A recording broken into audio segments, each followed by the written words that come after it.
माँ की ममता। दोस्तों, आप सब लोगों को हेमंत पांडे का नमस्कार। मैं आज जिस गांव में जिस घर में आया हूं वहां पर नवरात्रि के अवसर पर ये खबर आपको दे रहा हूं कि एक देवी की हत्या हुई है, वो भी महिला दिवस से एक दिन पहले। तो मैं आपसे जानना चाहता हूं क्या हुआ था जगदम्बा? आपकी बहन थी वो? मेरी बहन थी वो। हाँ। मेरी बहन के मौत की खबर मुझे 7:30 बजे मिली। जब हम तीनों भाई वहाँ पे गए, मेरे दोनों मामा जी के लड़के और मैं गया, तो वो दोनों के शराब के नशे में थे। मेरी बहन अंदर मृत पड़ी हुई थी। कोई गांव वाला, कोई परिवार वाला कोई नहीं था वहाँ पे।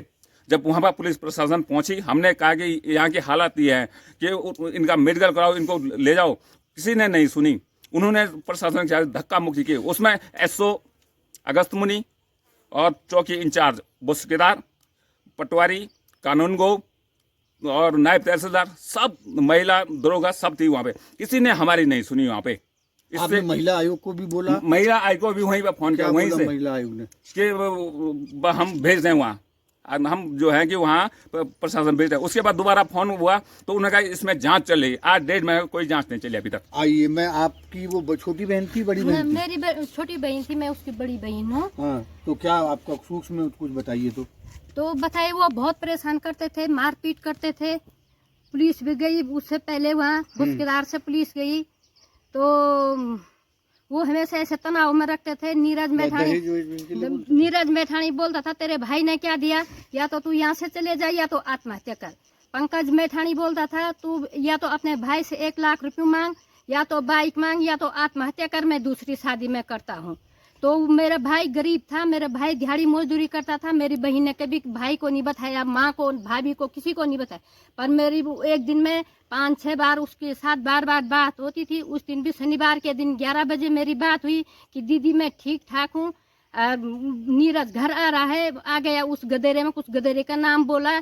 तो उसके बाद सुबह 7:24 पर गांव के प्रधान ने बोला कि उसकी छोटी सास रेखा मैठाणी के फोन से फ़ोन किया कि आपकी बहन की कल रात से तबीयत खराब हो रखी है। मैंने कहा किस हॉस्पिटल दिखाया। उसके बाद फ़ोन कट गया था। फिर मैंने फ़ोन किया, फिर लेडी ने उठाया कि मैं यहाँ की प्रधान बोल रही हूँ कि आपकी बहन की कल रात से तबीयत खराब है। मैंने कहा हॉस्पिटल ले गए। उसके बाद फ़ोन काट दिया था मैंने। बेटा आपकी क्या थी वो? मेरी मौसी। फिर मैंने तो मैं सबसे प्रशासन है, जो भी अधिकारी हैं, उन सबसे निवेदन करती हूँ कि आप इसमें अच्छे से जांच कीजिए।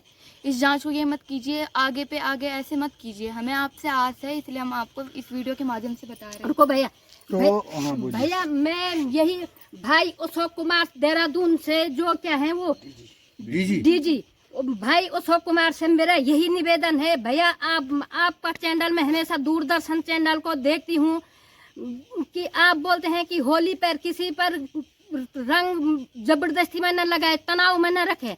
पर भाई ऐसा है किसी की बेटी को, किसी की बहन को तनाव में रख के मौत किया जाए, ऐसा नहीं हो सकता। तो मैं भी डीजी साहब से निवेदन करता हूँ इसमें कि मोदी जी से भी। कारण क्या है कि जिसमें आपने बताया मुझे कि उनके उस केस को दबाने में किसी बीजेपी के नेता का भी हाथ है। वो कहाँ, कौन सी जगह के हैं वो?